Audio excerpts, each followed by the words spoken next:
இருக்கணும். ஆனா இன்னைக்கு ஒரு சொட்டு தண்ணீர் கூட வரல. ஆனா இதை பத்தி இன்னைக்கு இருக்கக்கூடிய முதலமைச்சர் வாயை திறந்து பேசுறாரா? பேச மாட்டேங்கிறார். அவருக்கு இருக்கக்கூடிய ஒரே கவலை என்ன? திமுக மேல என்ன பொய் வழக்கு போடலாம், என்ன பொய் கேஸ் போடலாம்.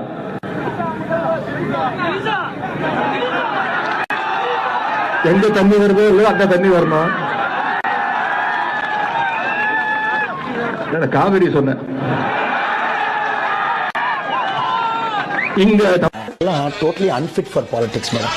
ஒரு பிரைவேட் கம்பெனில எல்லாம் வந்து உதயநிதி ஸ்டாலின் வாட்ச்மேனை கூட எடுத்துக்க மாட்டாங்க. கோயம்புத்தூர்ல இவ்வளவு பிரைவேட் கம்பெனி இருக்கு. உதயநிதி ஸ்டாலினுடைய அப்பா பேர் எடுத்துருங்க, தாத்தா பேர் எடுத்துருங்க.